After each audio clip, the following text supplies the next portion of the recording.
Hello students, welcome to my English class. আজ আমি গ্রামারের ক্লাসে নাউন ক্লজ নিয়ে বিস্তৃত আলোচনা করব। Join with noun clause. আমরা দুটো সেন্টেন্সকে বা তার বেশি সেন্টেন্সকে কিভাবে নাউন ক্লজ দিয়ে জয়েন করতে পারি সেটা আজকে আমরা শিখব। এর আগের ভিডিওগুলোতে আমরা ফ্রেজ এবং ক্লজ নিয়ে আলোচনা করেছিলাম। সেখানে আমরা কি দেখেছিলাম, ক্লজ কাকে বলে। ক্লজ হচ্ছে একটি বড় বাক্যের ছোট অংশ, যাকে আমরা এক কথায় বলতে পারি বাক্যাংশ। সেই বাক্যাংশের মধ্যে সাবজেক্ট থাকবে, ভার্ব, প্রেডিকেট থাকবে এবং একটা ফাইনাইট ভার্ব থাকবে, সেটা হচ্ছে ক্লজ। এবং এই ক্লজ দু রকমের হতে পারে, প্রিন্সিপাল ক্লজ এবং সাবঅর্ডিনেট ক্লজ। প্রিন্সিপাল ক্লজ সে কিন্তু সাবঅর্ডিনেট ক্লজের উপর নির্ভর করে না, কিন্তু সাবঅর্ডিনেট ক্লজ প্রিন্সিপাল ক্লজের উপর নির্ভর করে। এবং এই সাবঅর্ডিনেট ক্লজ তিন রকমের হতে পারে, নাউন ক্লজ, অ্যাডজেক্টিভ ক্লজ এবং অ্যাডভার্ব ক্লজ। এই নাউন ক্লজ নিয়ে আজ আমরা আলোচনা করব, কিভাবে নাউন ক্লজ দিয়ে আমরা দুটো বাক্যকে যুক্ত করতে পারি সেটা নিয়ে। দেখো, তার আগে নাউন ক্লজ বলতে আমরা কি বুঝি না, নাউন ক্লজ বাক্যে ব্যবহৃত হয় নাউনের মতো করে। মানে ক্লজ, একটা সাবঅর্ডিনেট ক্লজ, সেটা আমরা তৈরি করব, কিন্তু সেটা কি হবে, নাউনের মতো, একটা পার্টস অফ স্পিচের মতো কাজ করবে। কোন পার্টস অফ স্পিচ? নাউন। সেটাকে আমরা নাউন ক্লজ বলবো। তাই যে ক্লজ বাক্যে নাউনের মতো কাজ করে, অর্থাৎ নাউনের পরিবর্তে যেখানে আমরা একটা ক্লজকে ব্যবহার করতে পারবো, সেই ক্লজটাকে নাউন ক্লজ আমরা বলবো। তো এই নাউন ক্লজ 5 রকম ভাবে ব্যবহার হতে পারে। তার 5টা নাউন ক্লজ বাক্যে বিভিন্ন কাজ বোঝাতে, 5 রকম কাজ বোঝাতে ব্যবহার করা হয়। দেখো, সেই কাজগুলো আমরা একটু দেখি এবং তার এক্সাম্পল নিয়ে থাকি। দেখো, প্রথমে noun clause subject of a verb, একটা ভার্বের সাবজেক্ট বা কর্তা হিসেবে ব্যবহার হতে পারে। দেখো সেটা কিভাবে। দেখো প্রথম এক্সাম্পলটা, that he is honest is known to me. সে যে সৎ আমার জানা। এখানে ইজ নোনটা কি? এখানে ইজ নোনটা ভার্ব। এই ইজ নোন ভার্বের সাবজেক্ট হিসেবে এই যে দ্যাট হি ইজ অনেস্ট, এই ক্লজটা, এটা একটা clause, that he is honest, এই ক্লজটা পুরোটাই এই ভার্বের সাবজেক্ট হিসেবে ব্যবহার করা হয়েছে। আমি যদি এই ক্লজের জায়গায় দ্য ফ্যাক্ট লিখতাম, দ্য ফ্যাক্ট মানে কি? ঘটনাটা। এটা কি নাউনের কাজ করছে, এটা একটা নাউন, তারপর ভার্ব বসে সেন্টেন্সটা তৈরি হচ্ছে। তো এই দ্য ফ্যাক্টের জায়গা দ্যাট হি ইজ অনেস্ট আমি এটাকে ব্যবহার করলাম, তাহলে এই ক্লজটা নাউনের মতো কাজ করছে এই ভার্বের, তাই এটা হচ্ছে নাউন ক্লজ। নাউন ক্লজের আর একটা নাম আছে, সেটাকে বলা যায় নমিনাল ক্লজ। পরের সেন্টেন্সে ঠিক একইভাবে দেখো, হোয়াট হি নোজ, সে যা জানে, ইজ ট্রু হয় সত্যি। এখানে ইজ ভার্ব, এই ইজ ভার্বের সাবজেক্টকে কি? হোয়াট হি নোজ, এটা হচ্ছে ইজ ভার্বের সাবজেক্ট, তাই এখানে নাউন ক্লজটা, এটা নাউন ক্লজ, কেননা এটা নাউনের মতো কাজ করছে এবং এই নাউন ক্লজটা ভার্বের সাবজেক্ট হিসেবে ব্যবহার করা হয়েছে। হু টেলিফোন মি, 3 নম্বরটা দেখো, হু টেলিফোন মি, আমাকে কে টেলিফোন করেছিল। ইজ ট্রু, এখানেও ইজটা ভার্ব এবং এই ভার্বের সাবজেক্ট হিসেবে, এই সেন্টেন্সের সাবজেক্ট হিসেবে কি কাজ করছে? হু টেলিফোন মি, এই ক্লজটা এই সেন্টেন্সের সাবজেক্ট হিসেবে কাজ করছে, একটা নাউনের মতো করে কাজ করছে এই ক্লজটা, তাই এটাকে বলা হচ্ছে নাউন ক্লজ। এবার দেখাবো আমরা এটাকে কেমন করে অবজেক্ট অফ এ ভার্ব হিসেবে নাউন ক্লজকে ব্যবহার করতে পারি। অবজেক্ট কি? প্রথমে আমরা জানি না, ভার্বকে কি বা কাকে দিয়ে প্রশ্ন করলে, অর্থাৎ হোয়াট বা হুম দিয়ে যদি প্রশ্ন করি, তাহলে আমরা যে উত্তর পাবো সেটাই হলো আমাদের অবজেক্ট। তো আমরা এখানে সেন্টেন্সগুলো পড়ি এবং ভার্বগুলো দেখি এবং তাদেরকে কি এবং কাকে দিয়ে প্রশ্ন করে দেখি কি হয়। Tell me where he lives, বলো আমাকে, তাহলে এখানে ভার্ব কোনটা? টেল। টেলটা ভার্বটাকে আমি কি দিয়ে প্রশ্ন করলাম, কি বলবো না, হোয়ার হি লিভস, সে কোথায় বাস করে। তাহলে কি দিয়ে প্রশ্ন করাতে আমি উত্তরটা পেলাম, তাহলে এটা কিসের কাজ করছে? এটা একটা অবজেক্টের কাজ করছে এবং এটা একটা নাউনের মতো কাজ করছে, তাই এটা হচ্ছে নাউন ক্লজ। এবং এই নাউন ক্লজটা কিভাবে বসেছে? ভার্বে অবজেক্ট হিসেবে বসেছে, অবজেক্ট অফ এ ভার্ব এই কাজ করছে। দ্বিতীয় উদাহরণ, I don't know what he is doing, আমি জানি না সে কি করছে। তাহলে আমি কি জানি না, ডোন্ট নোটা এখানে ভার্বটাকে আমি কি দিয়ে প্রশ্ন করলাম? কি জানি না, না হোয়াট হি ইজ ডুইং, সে কি করছে এটা জানি না। তাহলে হোয়াট হি ইজ ডুইং এটা নাউনের মতো কাজ করছে এবং এটা বাক্যের এই ভার্বের অবজেক্ট হিসেবে কাজ করছে, তাই এটা হচ্ছে নাউন ক্লজ, বাক্যে অবজেক্টের জায়গায় ব্যবহার করা হয়েছে। 3 নম্বর দেখো, earlier people thought that the sun moves round the earth. Earlier মানে আগে, পিপল থট লোকেরা ভাবতো যে, তাহলে আমি এই ভাবদোটা তো এখানে ভাবদোটাকে আমি কি দিয়ে প্রশ্ন করব? আগে লোকেরা কি ভাবতো, তাহলে কি এর উত্তরে কি পাবো? That the sun moves round the earth, যে সূর্য পৃথিবীর চারিদিকে ঘোরে, এইটা ভাবতো। তো এটা একটা নাউনের মতো কাজ করছে।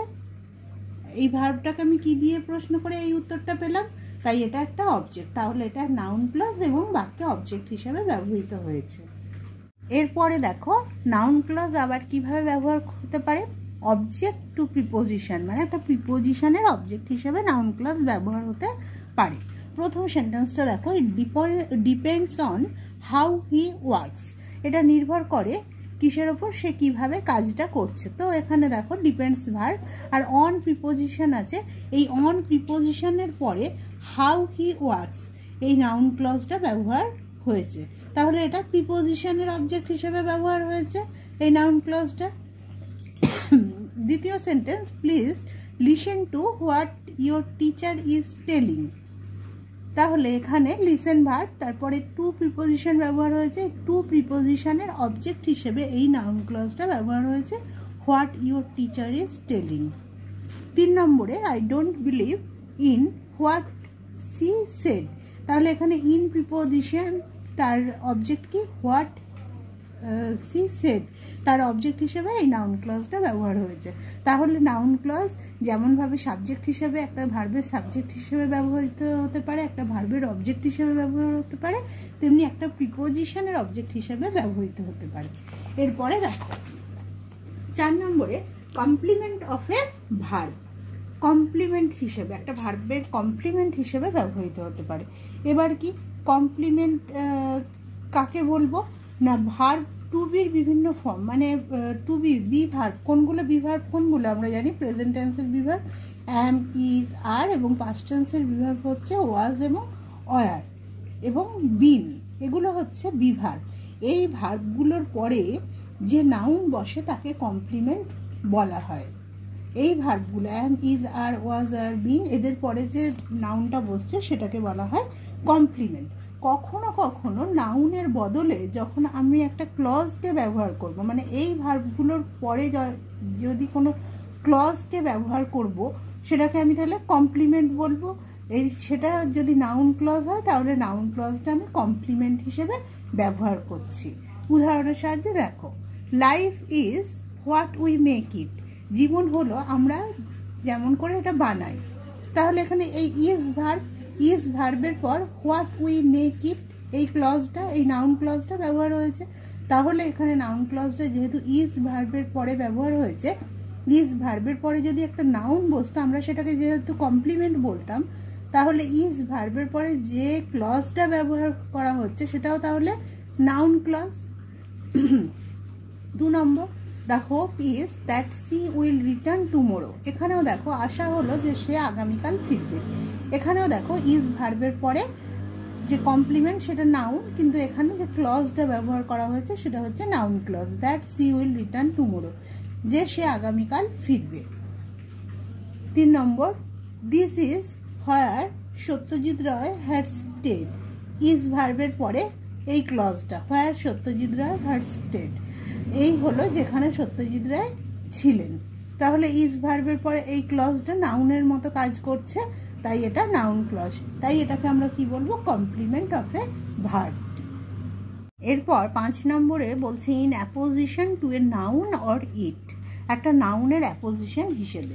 আগে অ্যাপোজিশন বলতে আমি কি বোঝাচ্ছি, বলছে কখনো কখনো দুটো নাউন পরপর বসে, সেক্ষেত্রে বলা হয় যে নাউন দুটি ইন অ্যাপোজিশনে রয়েছে। দেখো আগে এটা উদাহরণের সাহায্যে আমি অ্যাপোজিশনটা বুঝিয়ে দিচ্ছি, তারপরে বলবো। দেখো, Kolkata, the capital of West Bengal, is situated on the bank of the river Hooghly. এখানে কলকাতা এবং the capital of West Bengal, the capital, Kolkata are the capital দুটোই কিন্তু নাউন, তাই তো? এবং দুটো নাউনই পাশাপাশি বসেছে কমা দিয়ে, অর্থাৎ ইন অ্যাপোজিশনে বসেছে, এটা হচ্ছে অ্যাপোজিশন। সেইভাবে যখন ক্লজটাও একটা নাউনের পাশে বসবে তাহলে সেটাকে আমি বলবো ইন অ্যাপোজিশনে বসেছে, সেক্ষেত্রে সেই ক্লজটিকে নাউন ক্লজ বলা হবে। যেমন ধরো, there is a rumour that he is dead, একটা গুজব ছড়িয়েছে যে সে মৃত। এখানে রিউমারটা তাহলে কি, এখানে রিউমার মানে গুজব, এটা একটা নাউন, এবং দ্যাট হি ইজ ডেড এটা একটা ক্লজ। নাউনের পরেই এই ক্লজটা ব্যবহার করা হয়েছে, এটা নাউন এবং তারপরেই এই ক্লজটা, এই নাউন ক্লজটা ব্যবহার করা হয়েছে। তাহলে এখানে কিভাবে বসেছে, অ্যাপোজিশনে বসেছে। যখন দুটো নাউন পাশাপাশি বসছে আমরা আগেই দেখলাম সেটাকে অ্যাপোজিশন, মানে সেটা ইন অ্যাপোজিশন বলা হচ্ছে। তো এখানেও নাউন বসেছে এবং নাউনের পরে এই নাউন ক্লজটা বসেছে, তাই আমি বলছি যে নাউন ক্লজটা অ্যাপোজিশনে বসেছে। দ্বিতীয় এক্সাম্পলটা আমরা দেখে নিই। It is known to all that Rammohan was one of the makers of Bengal, তাহলে এটা সবার জানা। এক্ষেত্রে অলটা কিন্তু নাউন, অল বিভিন্ন রকম পার্টস অফ স্পিচ হিসাবে ব্যবহৃত হতে পারে, তো এখানে অলটা কিন্তু নাউন। এবং that Rammohan was one of the makers of Bengal এটা নাউন ক্লজ। তাহলে নাউন আর এখানে নাউন ক্লজ দুটো পাশাপাশি বসেছে, তাহলে এটা আমি কি বলবো, ইন অ্যাপোজিশনে নাউন ক্লজটা ব্যবহার করা হয়েছে। 3 নম্বরে দেখো, ইটের সঙ্গে বসেছে এটা, ensure it that you come tomorrow, এটা নিশ্চিত করো যে তুমি আগামীকাল আসবে। তো এখানে ইটটার সঙ্গে, ইটটা কিন্তু নাউন নয়, এটা হচ্ছে প্রিপোজিশন, প্রোনাউন। ইটটা যে প্রোনাউন এটা কিন্তু নাউন নয়, সেক্ষেত্রে ইট এই ইন্ট্রোডাক্টরি প্রোনাউনটার অ্যাপোজিশন হিসেবে দ্যাট ইউ কাম টুমোরো এই নাউন ক্লজটা ব্যবহার করা হয়েছে, তাই একে বলা হবে noun clause as the apposition to a pronoun. এটা কিন্তু নাউনের অ্যাপোজিশন নয়, ইটটা যেহেতু প্রোনাউন তাই আমরা এটাকে বলবো pronoun, apposition to a pronoun. তাহলে আমরা দেখলাম 5 ভাবে নাউন ক্লজ ব্যবহার হতে পারে: subject of a verb, object of a verb, object to a preposition, complement of a verb এবং in apposition to a noun or it. এই 5 রকমভাবে আমরা নাউন ক্লজকে ব্যবহার করতে পারি বাক্যে। এবার আমরা নাউন ক্লজ দিয়ে জয়েনগুলো দেখব, চলো দেখো। Join the pair of sentences by using noun clauses. দেখো, he is honest, we know that, সে হয় সৎ, আমরা এটা জানি। এই যে জানি, আমরা এটা জানি, এক্ষেত্রে আবার দ্যাট মানে, দ্যাটের একটা মানে হচ্ছে যে। নাউন ক্লজ করার সময় বা জয়েনিং করার সময় সবথেকে ভালো হয় যে যদি আমরা বাংলা অর্থগুলো একটু বুঝে নিতে চেষ্টা করি, তাহলে আমাদের কাছে ব্যাপারটা অনেক ইজি হয়ে যাবে। সে হয় সৎ, আমরা সেটা জানি, তাহলে আমরা এটাকে জয়েন করব যখন, তখন আমরা কি বলবো, যে আমরা জানি যে সে হয় সৎ। আর যে মানে আমি কি বললাম, দ্যাট, সেক্ষেত্রে আমরা কি লিখবো, আমরা জানি যে, we know that he is honest. এক্ষেত্রে বলতে পারি যখন এরকমটা বলা যেতে পারে যে বাক্যের শেষে এরকম দ্যাট বা দিস, শো ইত্যাদি থাকলে দ্যাট দিয়েই নাউন ক্লজগুলো জেনারেলি যুক্ত হয়। দ্বিতীয় সেন্টেন্সটা দেখো, he was a liar, nobody believes this, সে ছিল একজন মিথ্যাবাদী, কেউ এটা বিশ্বাস করতো না। দিস এটা, কিন্তু এটার ক্ষেত্রেও আমি এটাই করতে পারি যে কেউ বিশ্বাস করতো না যে সে একজন মিথ্যাবাদী ছিল। তাহলে কি হবে আনসারটা, nobody believed that he was a liar. 3 number, you have made a mistake, I think so, তুমি একটা ভুল করেছো, আমি সেটা মনে করি। তাহলে কি হবে, আমি মনে করি যে তুমি একটা ভুল করেছো, তাহলে I think, সেক্ষেত্রে শোটা উঠে গেল, আমি মনে করি যে, I think that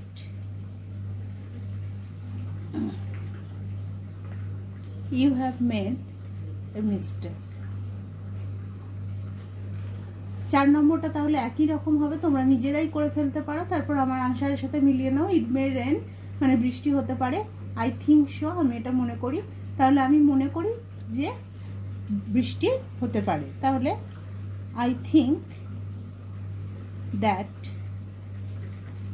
it may rain. 5 নম্বর দেখো, সীতা ওয়াজ উইপিং, সীতা কাঁদছিল। নোবডি নোজ দ্য রিজন, কেউ কারণটা জানে না। তাহলে এই যে যখনই দেখবো রিজন দেওয়া আছে তখনই আমরা সেটাকে কিন্তু হোয়াই দিয়ে জয়েন করব। নাউন ক্লজে সবসময় রিজন থাকলে, রিজন মানে কারণ, সেটা আমাদের কিসে কেনতে কনভার্ট হয়ে যাবে, তখনই আমরা কিন্তু হোয়াই দিয়ে জয়েন করব। তাহলে আনসারটা কি হবে? কেউ জানে না কেন সীতা কাঁদছিল। তাহলে নোবডি নোজ হোয়াই, তার রিজনের জায়গা তাহলে আমরা কি লিখবো? Why Sita was weeping.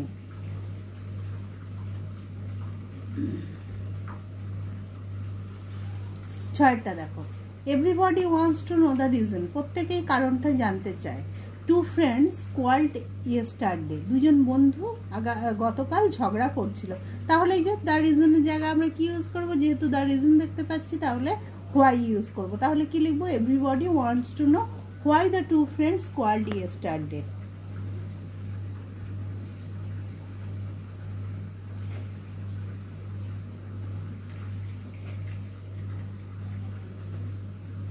Why, তাহলে তার রিজন থাকলেই আমরা কি দিয়ে জয়েন করব? হোয়াই দিয়ে।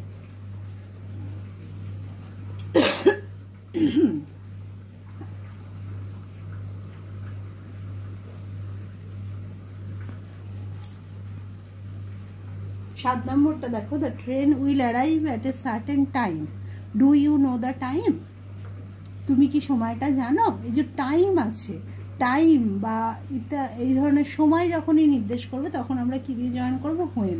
তাহলে তুমি কি জানো ট্রেনটা কখন আসবে? তাহলে আনসারটা কি হবে? ডু ইউ নো দ্য টাইমের জায়গা তাহলে আমরা হোয়েন ইউজ করব। Do you know when the train will arrive. এটা কোশ্চেন মার্ক দেব। 8 নম্বরটা, she will come nobody knows when, এখানে তো হোয়েন দেওয়াই আছে, সে আসবে কেউ জানে না কখন। তাহলে nobody knows when she will come.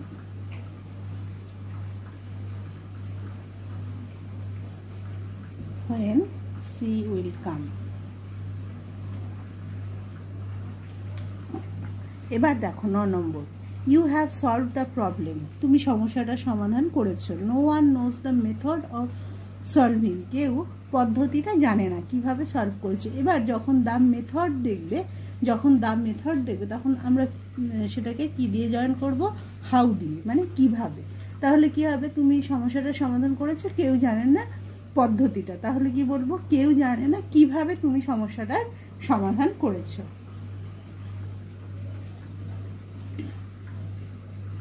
No one knows the method না লিখে আমরা কি লিখবো? হাউ, কিভাবে। You have solve the problem.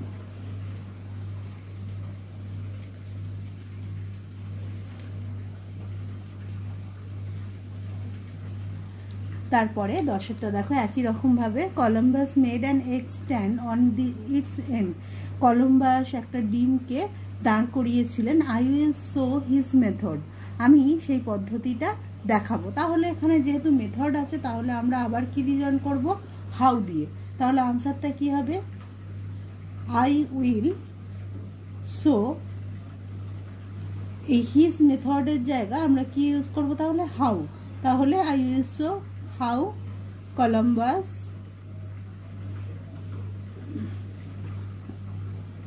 Made an egg stand on its end। এবার দেখো 11 নম্বরটা, হি মে বি ইনোসেন্ট, সে ইনোসেন্ট হতে পারে। আই ডোন্ট নো, আমি জানি না। তাহলে এখানে আমি জানি না সে ইনোসেন্ট কিনা, সে নিষ্পাপ কিনা সেটা আমি জানি না। তাহলে যেহেতু এটা নিশ্চিত নয় তাহলে আমি এই ধরনের সেন্টেন্স কি দিয়ে জয়েন করব? হোয়েদার বা ইফ দিয়ে। তাহলে আমি জানি না সে ইনোসেন্ট কিনা, আই ডোন্ট নো হোয়েদার, বা এটাকে আমরা ইফও ইউজ করতে পারতাম, হোয়েদার বা ইফ হি ইজ ইনোসেন্ট, সে ইনোসেন্ট কিনা আমি জানি না। 12টা ঠিক একই রকম, আই ক্যান নট সে, আমি বলতে পারি না, he will, she will come, সে আসবে। তাহলে এটা তো আমি নিশ্চিত নয় যে সে আসবে, আমি বলতে পারবো না। তাহলে সে আসতেও পারে, নাও আসতে পারে, সম্ভাবনা বোঝাচ্ছে। তাহলে আমার আনসার কি হবে? আই ক্যান নট সে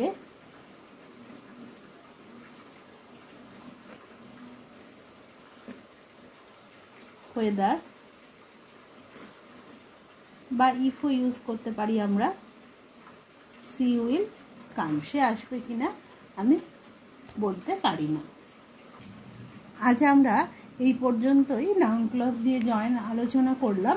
এই ধরনের জয়েনিং যত বেশি করে প্র্যাকটিস করা যায় তত বেশি আমাদের এগুলো আয়ত্তে আসে। আশা করি ভিডিওটা তোমাদের কাজে রাখবে এবং পরবর্তীকালে এই ধরনের জয়েনিংয়ের প্র্যাকটিস সেট নিয়ে আমরা আবার আলোচনা করব।